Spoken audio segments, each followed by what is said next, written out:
أعوذ بالله السميع العليم من الشيطان الرجيم بسم الله الرحمن الرحيم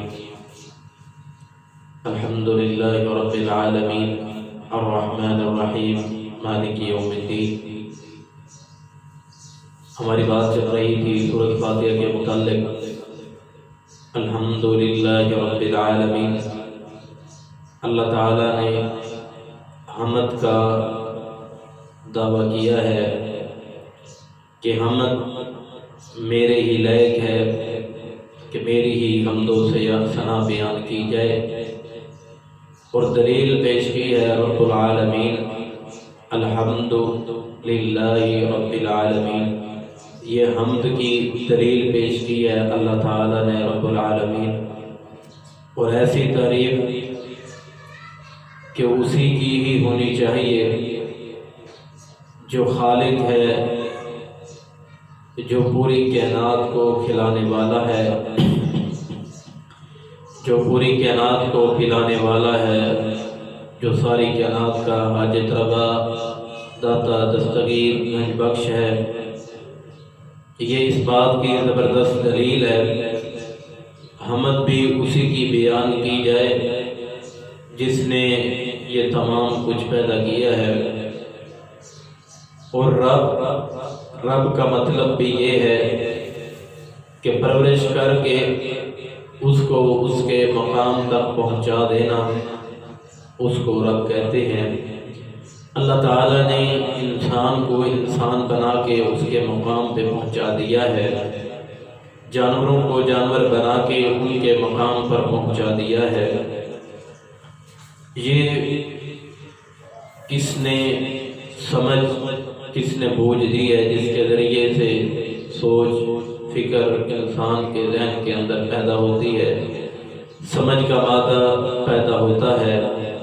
یقیناً وہی ذات الحمدللہ رب العالمین کی ذات ہے جس کے ذریعے جانا گیا کہ ماں کے پیٹ سے جب باہر آئے تو کسی کی شناخت نہ تھی، کسی کے بارے میں ہم کو یہ علم نہ تھا کہ یہ ہمارے والد ہیں، یہ ہمارے بہن بھائی ہیں، یہ ہمارے رشتہ دار ہیں، اور یہ ہمارے ہمسائے ہیں۔ ان تمام کی سمجھ بوجھ جو اللہ تعالیٰ نے انسان کو عطا کی ہے، وہ اکیلے خالق، مالک، رازق، داتا، دستگیر نے عطا کی ہے۔ تو اسی لیے وہی اس بات کا مستحق ہے کہ اسی کی عبادت کی جائے اور اسے ہی رب العالمین کہا جائے۔ اللہ تعالیٰ نے چاند کو بنایا، سورج کو بنایا، ملائکہ کو بنایا۔ یہ انسان کو کس طرح ان کی پہچان ہوئی کہ سورج گرمی دیتا ہے، سورج کے ذریعے پھلوں کے اندر قوت طاقت پیدا ہوتی ہے، چاند کے ذریعے پھلوں کے اندر مٹھاس پیدا ہوتی ہے۔ یہ علم کس نے دیا ہے؟ یہ رب العالمین کا دیا ہوا علم ہے۔ تو پھر اسی کی عبادت کی جائے، اسی کی بندگی کی جائے، اسی کو خالق مانا جائے، اسی کو رازق مانا جائے، اسی کی ہی عباداتیں کی جائیں۔ جو ساری کائنات کو کھلا رہا ہے، ساری کائنات کو پلا رہا ہے، دن اور رات کی حفاظت کرنے والا، چونٹیوں کی، کیڑے مکوڑوں کی، حشرات کی، جانوروں کی، پرندوں کی، پتہ نہیں کتنی کتنی مخلوقات ہیں اللہ تعالیٰ کی، تمام کی حفاظت اللہ تعالیٰ کی ذات ہی کرتی ہے۔ اور پھر ان تمام مخلوقات کو رزق مہیا کرنے والی ذات بھی وہ اللہ تعالیٰ کی ذات ہے۔ تو پھر وہ اسی بات کے مستحق ہے کہ اسی کی عبادت کی جائے۔ دنیا والے تو اللہ تعالیٰ کی بنائی ہوئی چیزوں کو رب کہہ دیتے ہیں، جبکہ یہ دنیا کے جھوٹے معبود اور ان کے پیروکار، حتیٰ کہ تمام کل انسانیت اور جن بھی مل جائے تو اللہ تعالیٰ کی عزت کے اندر کوئی کمی نہیں آ سکتی، اور یہ ایک چونٹی کو بھی نہیں بنا سکتے، بلکہ ایک مکھی کو اور ایک مکھی کے پر تک بھی یہ نہیں بنا سکتے۔ یہ تمام چیزیں اللہ تعالیٰ کی بنائی ہوئی ہیں۔ رب یہ مفرد کا لفظ ہے، اور آگے عالمین جمع کا لفظ بولا ہے، تو اس کی وجہ تسمیہ کیا ہے؟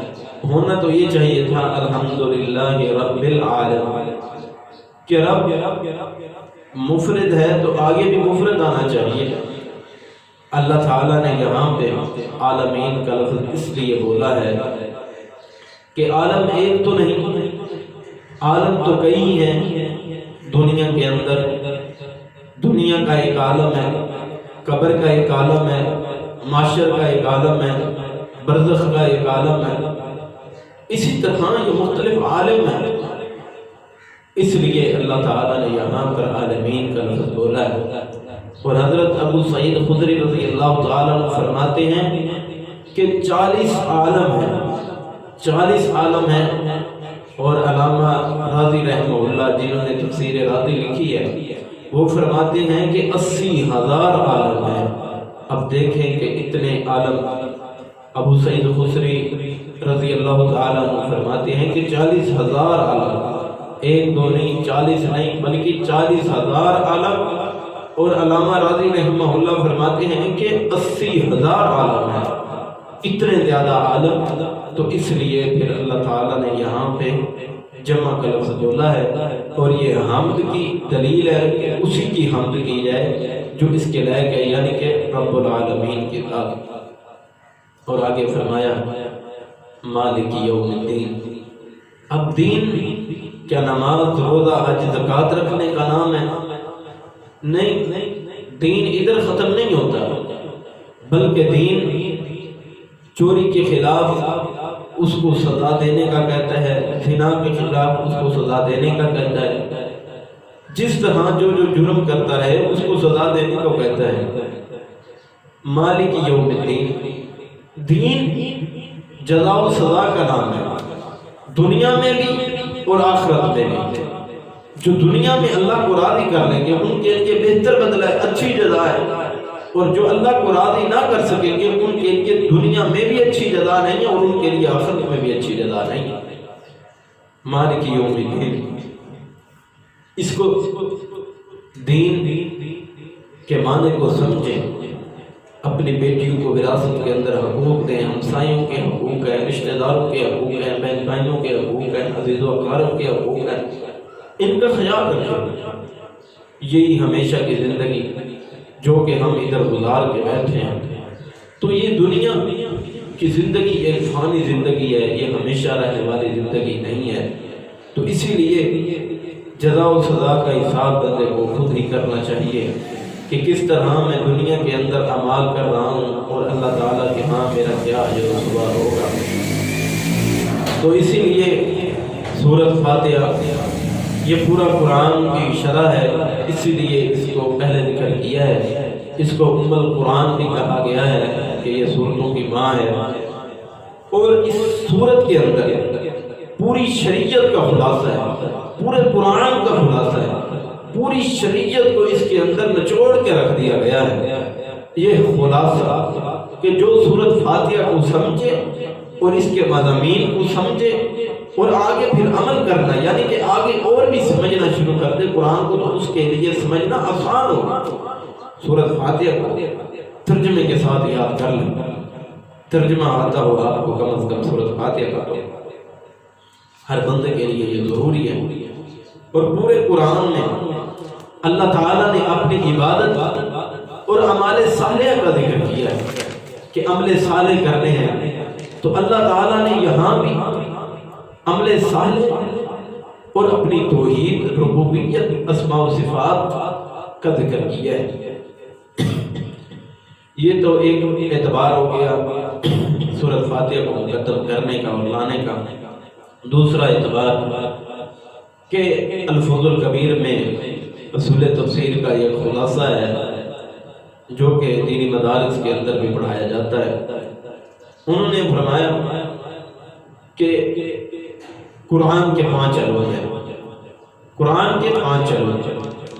پہلا علم تذکیر بھی اعلیٰ الہ، اور دوسرا علم تذکیر بایام اللہ، اور تیسرا علم تذکیر بالموت، اور چوتھا علم احکام، اور پانچواں علم جسے علم مخاصمہ کہتے ہیں۔ اب پہلا علم کہ تذکیر بآلاء اللہ، یہ ہے کیا چیز ہے کہ اکیلی فاتحہ کے اندر پہلا مضمون جو اللہ نے بیان کیا ہے الحمدللہ رب العالمین، تو اس آیت کے اندر اللہ تعالی نے تذکیر بآلاء اللہ کو ذکر کیا ہے کہ الحمدللہ رب العالمین، جو تمام جہانوں کا رب ہے، اس کی عبادت کرو، اس کی بندگی کرو، اسی سے مانگو۔ یہ ساری کائنات اللہ کی بنائی ہوئی ہے، اور یہ ساری مخلوقات اللہ کی بنائی ہوئی ہے، تو وہی ذات اس بات پہ حق رکھتی ہے کہ اسی اکیلے کی عبادت کی جائے۔ اور تذکیر اور الرحمن الرحیم جو دوسرا مضمون، یہ بہت بڑا وسیع مضمون ہے۔ اور علم تذکیر بالموت، ایک ٹکڑے کے اندر اللہ تعالیٰ نے اتنے بڑے سمندر کو بند کر دیا ہے، اتنا بڑا علم کا ذخیرہ صرف اسی کے اندر ہے۔ مالک یوم الدین، وہ قیامت کا دن کا مالک ہے، وہ دنیا کا بھی مالک ہے، وہ آخرت کا بھی مالک ہے۔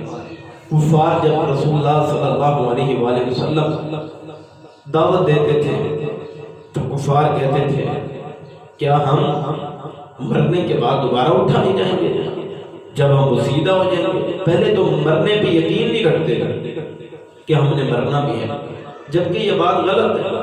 ہر بندے نے مرنا ہے اور ہر بندے نے اللہ کے پاس پہنچنا ہے۔ اب اعتراض یہ پیش کرتے کہ ہم جب وسیدہ ہو جائیں گے، جب ہم زمین کے ساتھ مل جائیں گے، مٹی ہو جائیں گے، تو پھر ہم کیسے زندہ ہوں گے؟ یہ محمد رسول اللہ صلی اللہ علیہ وسلم یہ اسی طرح مذاقیں کرتا ہے، یہ کوئی نبی نہیں ہے، نبوت کا بھی انکار کرتے ہیں، اللہ تعالیٰ کی ربوبیت کا، اسماء و صفات کا، اس کی توحید کا، تذکیر بالموت کا بھی انکار کرتے ہیں۔ اور ان لوگوں کے لیے اللہ نے دنیا میں بھی عبرت بنائی، دنیا کے فرعونوں کو بھی اللہ نے توڑا ہے، دنیا کے تکبر کو بھی اللہ نے توڑا ہے۔ تو ایک جب کچھ چیز ہم نہ تھے تو اس وقت اللہ تعالیٰ ہمیں پیدا کرنے پہ اگر قادر ہے، ہم اس بات پہ ایمان لاتے ہیں، تو پھر وہ اللہ جب ہم کچھ تو ہوں گے، مٹی تو ہوں گے، تو وہ اس سے بھی پیدا کرنے پہ قادر ہے۔ اور اللہ تعالیٰ مرنے کے بعد ہر بندے کو اپنے سامنے پیش کرے گا اور بندہ اپنا حساب و کتاب دے گا۔ اور تیسرا علم احکام، وہ علم احکام کیا ہے؟ ایاک نعبد و ایاک نستعین، یہ ہے علم احکام کہ میرے حکموں کی پیروی کرنی ہے، میرے حکموں کی اطاعت کرنی ہے۔ ایاک نعبد و ایاک نستعین، میری ہی عبادت کرنی ہے اور میری ہی بندگی کرنی ہے، اس کے علاوہ کسی اور کی بندگی نہیں کرنی، کسی اور کی عبادت نہیں کرنی، کسی اور کے حضور سجدہ ریز نہیں ہونے۔ یہ اسلام نے سمجھا ہے، یہ ہے علم تذکیر بالموت۔ اور اس کے بعد علم احکام، اور پھر آگے علم کہ اہدنا الصراط المستقیم، علم بالتذکیر بایام اللہ۔ اس کے اندر اللہ تعالیٰ نے ساتھ ساتھ علم مخاصمہ کو بھی ذکر کیا اور آگے بھی ذکر کیا علیحدہ بھی کہ اہدنا الصراط المستقیم، سیدھا راستہ ان لوگوں کا ہے۔ ہود علیہ السلام کا واقعہ پڑھ کے دیکھ لو، شعیب علیہ السلام کا واقعہ پڑھ کے دیکھ لو، حضرت یونس علیہ السلام، حضرت یوسف علیہ السلام، حضرت ابراہیم علیہ السلام، ان تمام انبیاء کا واقعات پڑھ کے دیکھ لو۔ اور یہ تمام دلیلیں کہاں سے ملیں؟ یہ تمام دلیلیں قرآن و سنت سے ملیں، حدیث سے ملیں۔ یہ ہے علم تذکیر بایام اللہ۔ اور آخری علم مخاصمہ کا علم جو قرآن نے بیان کیا ہے وہ کون سا ہے کہ غیر المغضوب علیہم ولا الضالین۔ یہ ضالین کون ہیں؟ جنہوں نے اللہ کے مقابلے کے اندر اپنے معبود کھڑے کیے ہیں، کہ انہیں دو انبیاء کرام کو اللہ کا بیٹا کہہ دیا، اللہ کے پتہ نہیں کون کون سے رشتہ داریوں بنا دی، نعوذ باللہ، اللہ معاف فرمائے۔ جس طرح حضرت عیسیٰ علیہ السلام کو اللہ کا بیٹا قرار دے دیا، اسی طرح انہوں نے اپنے جھوٹے معبود بنائے، انہوں نے گائے کی پیروی کی، انہوں نے بت بنائے، انہوں نے حجر و شجر کو تراش کے بت بنا کے اپنے معبد خانوں میں رکھ کے ان کی عبادت کی، اللہ کی بندگی کو چھوڑ دیا۔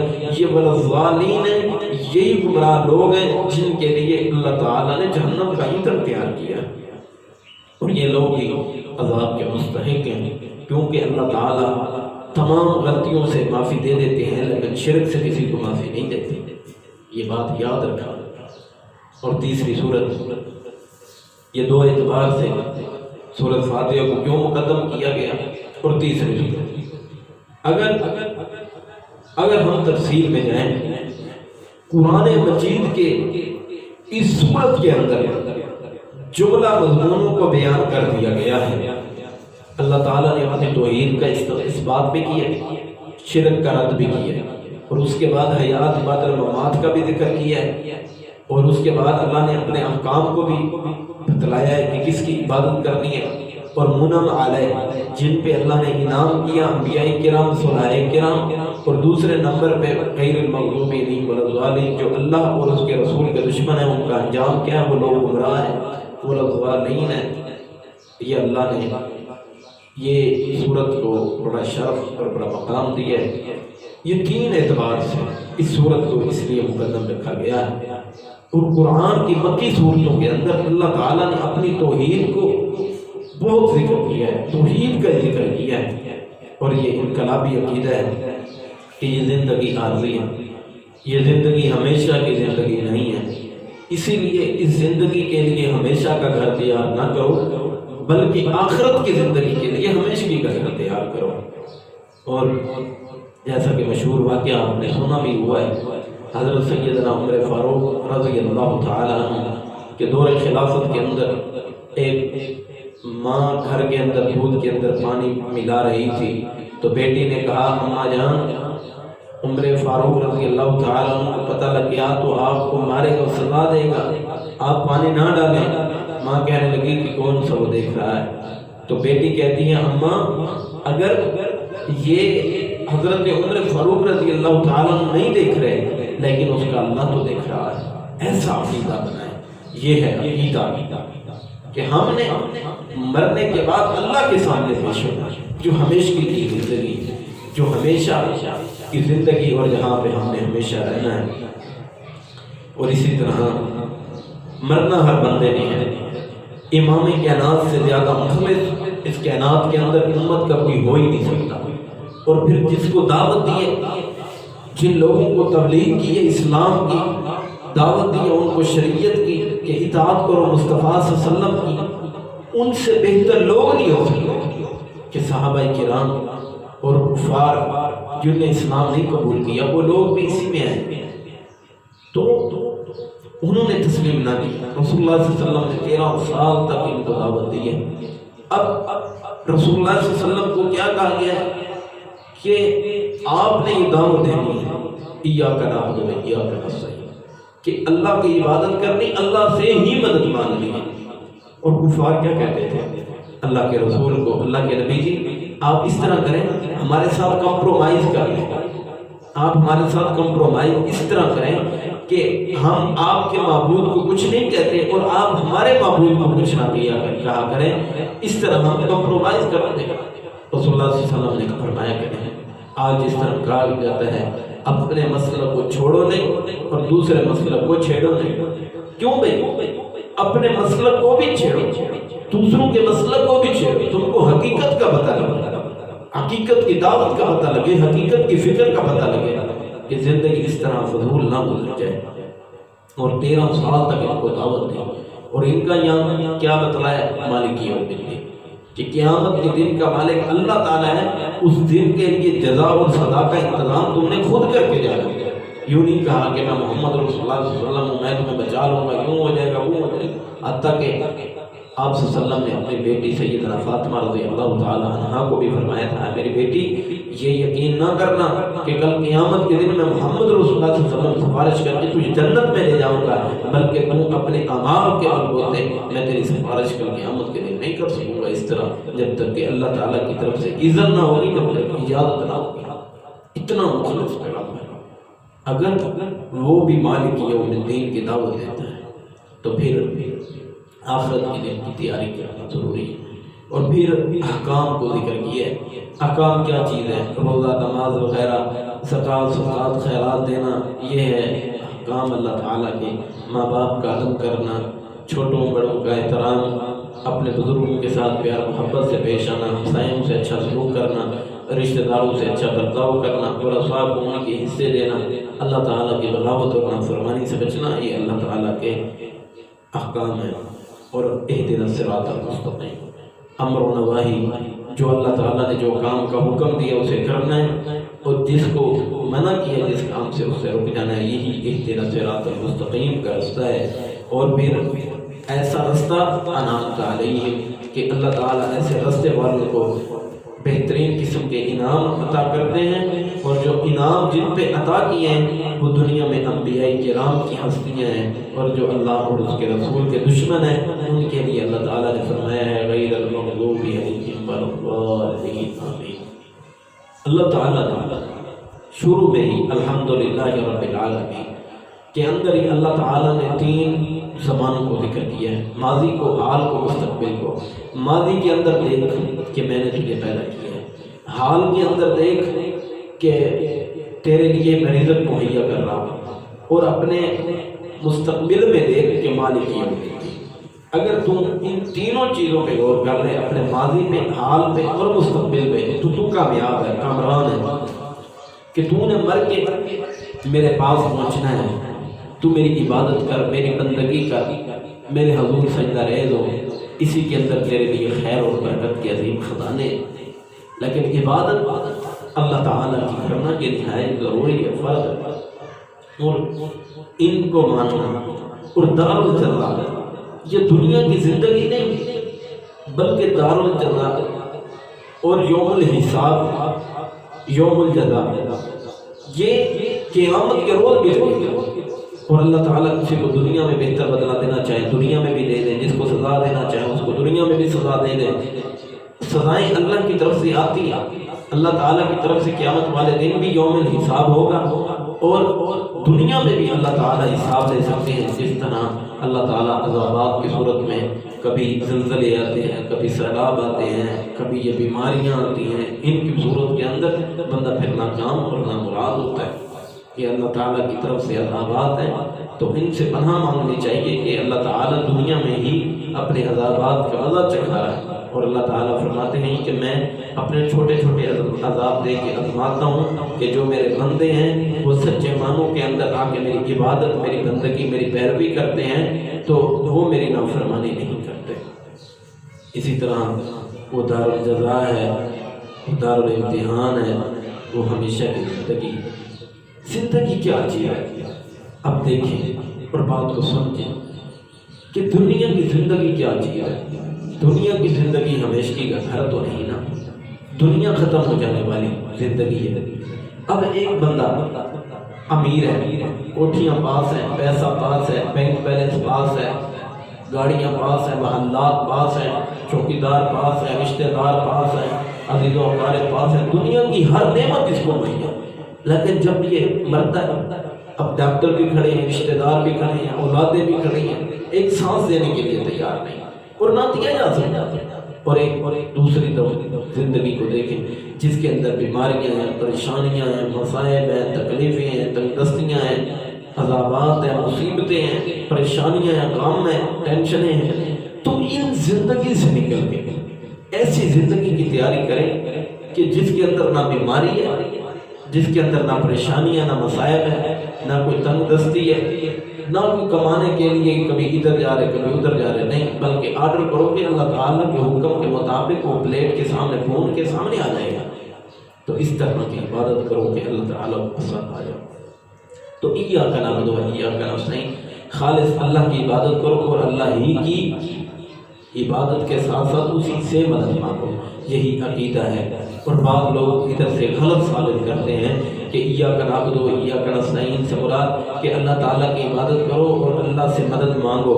جو بندہ قرآن پڑھتا وَمَن یُطِعِ اللَّهَ وَرَسُولَهُ، یہ آیت کو دلیل بناتے ہیں، وَمَن یُطِعِ اللَّهَ وَرَسُولَهُ، یہ جو رسول اللہ صلی اللہ علیہ وسلم کی اطاعت کرے گا، وہ پیروی کرے گا رسول اللہ صلی اللہ علیہ وسلم کی، کہ اللہ تعالیٰ انہیں انبیاء میں سے، صلحاء میں سے، نیکوکاروں میں سے بنا دیتے ہیں۔ تو بعض لوگوں نے ادھر غلط تعبیر کرنے کی کوشش کی ہے، وہ کہتے ہیں کہ عبادت کرتے اطاعت کرتے بندہ صالح بنتا ہے، اطاعت کرتے بندہ ولی بنتا ہے، اطاعت کرتے بندہ نبی بن جاتا ہے۔ انہوں نے ختم نبوت کا انکار کیا، جبکہ یہاں پہ ان کی بالکل نفی ہو رہی ہے کہ وہ کہتے ہیں کہ یہ عبادت بدنی ہے، یہ عبادت مالی ہے، یہ عبادت قولی ہے، یہ عبادت فعلی ہے۔ بعض لوگ ادھر سے یہ چیز ثابت کرتے ہیں اور ختم نبوت کا انکار کرتے ہیں۔ یہ لوگ ہیں انہوں نے سن لگایا ہوا اور بیٹھے ہیں کہ کہیں سے ختم نبوت کو نکال دیا جائے، اور کہتے ہیں کہ وسیلہ جائز ہے، کہ وسیلہ تم اہل حدیث کہتے ہو کہ وسیلہ جائز نہیں، کہ جب کہ تم اپنی بیوی کو خود کہتے ہو، اپنے بچوں کو خود کہتے ہو، اپنے بہن کو خود کہتے ہو کہ فلاں چیز لے آؤ، فلاں اٹھا کے لے آؤ، فلاں یہ کر دو، فلاں وہ کر دو، یہ وسیلہ نہیں ہے حضرات، یہ وسیلہ نہیں، بلکہ یہ ایک دوسرے کی مدد ہے، معاونت ہے۔ تعاون دینی امور کے اندر تعاون بندہ کرتا ہے۔ اگر مثال کے طور پہ بندہ اس بات کو سمجھے اور ان کی بات پہ غور کرے کہ ایک بندہ جو کہ اپنی بیوی سے معاونت لیتا ہے، اپنے بہن بھائیوں سے، اپنے بچوں سے معاونت لیتا ہے، اگر دوسری طرف دیکھیں کہ اتنا بڑا معاشرہ یہ بھی معاونت میں چل رہا ہے کہ اگر ایک موچی ہے، اگر وہ موچی نہ ہوتا تو جو کون سی تھا، اگر درزی ہے، درزی نہ ہوتا تو پھر وہ کون کپڑے سلائی کرتا ہے، اسی طرح دیگر کام ہے، مزدور ہے، مزدوریاں نہ کرتا تو یہ مکان کیسے تعمیر ہوتے۔ تو اس سے پتہ یہ لگتا ہے کہ معاونت ہوتی ہے، یہ وسیلہ نہیں ہے، بلکہ وسیلہ جو ہے وہ اللہ تعالیٰ کی ذات کا، اپنے نیک اعمال کا، اللہ تعالیٰ کے اسماء و حسنی کا وسیلہ، اس چیز کا وسیلہ لیا جاتا ہے۔ انہوں نے غلط استنباط کی ہے، اور صحیح بخاری کے اندر مشہور واقعہ وہ 3 آدمی جو غار کے اندر گئے تھے، ایک نے کہا اللہ میں اپنے والدین کے سر کے اوپر ساری رات دودھ لے کے کھڑا رہا، میرے بچے بھی بھوکے سو گئے لیکن میں نے اپنے بچوں کو دودھ نہیں پلایا، میں ساری رات اپنے باپ کے سر پہ کھڑا رہا، تو اللہ میری اس نیکی کے بلبوتے مجھے آپ ہمیں اس غار سے نکال دیں۔ تو اللہ تعالیٰ نے پھر پتھر ہٹا دیا، اور دوسرا آدمی کہنے لگا اللہ میں نے ایک مزدور کا حق اتنے سال مزدوری وہ کرتا رہا، اور اتنے سال اس کا حق یہاں پہ میرے پاس رہا، اور اس کو میں پالتا پوستا رہا، تو میں نے اس کے حق کی نہ تلفی نہیں کی بلکہ میں نے اس کے حق کو ویسے ہی لوٹا دیا ہے، تو اللہ میرے اس پتھر کو ہٹا دے۔ اور اسی طرح انہوں نے دعائیں کی، اللہ تعالیٰ نے ان کے نیک اعمال کے وسیلے کو قبول کیا ہے۔ تو ایاک نعبد و ایاک نستعین، اب جس کا وسیلہ دیا جاتا ہے وہ سب سے بڑی ذات ہوتی ہے، اور سب سے بڑی ذات دنیا میں جو اللہ تعالیٰ نے بھیجی ہے وہ محمد رسول اللہ صلی اللہ علیہ وسلم ہے، اور اللہ تعالیٰ نے محمد رسول اللہ صلی اللہ علیہ وسلم کو فرما دیا سورۃ بنی اسرائیل کے اندر، اے میرے پیغمبر ان کو کہہ دیجیے کہ میری عبادت جو نہیں کرتے وہ ان کو کچھ نفع دینے والی نہیں، کہ جتنی بھی وہ عبادتیں کرتے رہیں، جتنے سے ان کے اوپر نظر و نیاز اخراجات اٹھاتے رہیں، تکلیفیں مصائب اٹھاتے رہیں، ان کو کوئی چیز فائدہ نہیں دے گی۔ تو اے میرے پیغمبر ان کو کہہ دیجیے کہ میری عبادت کریں۔ مخاطب رسول اللہ صلی اللہ علیہ وسلم کو کیا ہے کہ آپ نے بھی میری عبادت کرنی ہے، اور امت کو بھی یہ پیغام دینا ہے کہ انہوں نے بھی میری عبادت کرنی ہے۔ یہ ہے عقیدہ، یہ ہے بنیاد، یہ ہے عقیدے کی اساس، اسی پہ جینا چاہیے، اسی پہ مرنا چاہیے۔ اور سب سے قرب رسول اللہ صلی اللہ علیہ وسلم کا ہے، اللہ تعالیٰ کے جو قریب قرب الہی جو نصیب ہوا ہے سب سے زیادہ وہ اللہ کے حبیب کو نصیب ہوا ہے جناب محمد رسول اللہ صلی اللہ علیہ وسلم۔ اگر وہ بھی کہہ رہے ہیں تو پھر ان کی یہ بات کو ماننا چاہیے کہ اللہ تعالیٰ کی عبادت کریں، اور رسول اللہ صلی اللہ علیہ وسلم بھی اللہ کی عبادت کرتے تھے، اور اللہ سے بڑھ کے کوئی ذات نہیں ہے۔ اور محمد رسول اللہ صلی اللہ علیہ وسلم کی ہستی جو ہے، ان کا مقام، ان کا شان وہ اپنی جگہ پہ ہے، لیکن اللہ خالق رازق ذاتہ دستگیر ہے، اللہ کے علاوہ کوئی داتا نہیں، کوئی گنج بخش نہیں، کوئی پالن ہار نہیں، کوئی بگڑیاں پالنے والا نہیں۔ اپنے عقیدوں کی اصلاح کیجیے اور صحیح معنوں کے اندر وسیلہ بنائیے۔ اور حضرت محمد رسول اللہ صلی اللہ علیہ وسلم کو اللہ نے بنایا ہے، اللہ نے پیدا کیا، اللہ نے دنیا کے اندر بھیجا ہے، تو اسی طرح اللہ تعالیٰ کے احکام کے مطابق رسول اللہ صلی اللہ علیہ وسلم نے اپنی زندگی کو بسر کیا ہے۔ تو رسول اللہ صلی اللہ علیہ وسلم چھوٹے ہوئے، اللہ کی ذات افضل ہوئی، اللہ کی ذات بڑی ہوئی، تو وسیلہ بڑی ذات کا ہوتا ہے، نہ کہ چھوٹی ذات کا ہوتا ہے۔ تو بڑی ذات کا وسیلہ دینا چاہیے جو اسی عبادت کے مستحق ہے۔ تو اسی لحاظ سے ہمارے بریلوی احباب نے ادھر غیر اللہ سے نظر و نیاز مانگنے کو بھی بعض نے اس بات کیا، اور بعض کہتے ہیں کہ وسیلہ جو کہ خیر اللہ کا بھی جائز ہے، جس طرح کہتے ہیں، دلیل دیتے ہیں کہ حضرت عبداللہ بن عمر رضی اللہ تعالیٰ عنہ نے دعا کروائی تھی حضرت عباس رضی اللہ تعالیٰ عنہ سے۔ جب رسول اللہ صلی اللہ علیہ وسلم نہ رہے تو سیدنا عباس رضی اللہ تعالیٰ عنہ سے صحابہ کرام نے دعا کروائی تھی کہ جب اللہ کے حبیب جناب محمد رسول اللہ صلی اللہ علیہ وسلم زندہ تھے تو ہم ان سے دعا کرواتے تھے کہ آج آپ دعا کریں بارش کے لیے۔ تو انہوں نے پہلی بات تو یہ ہے کہ انہوں نے رسول اللہ صلی اللہ علیہ وسلم کا وسیلہ نہیں دیا۔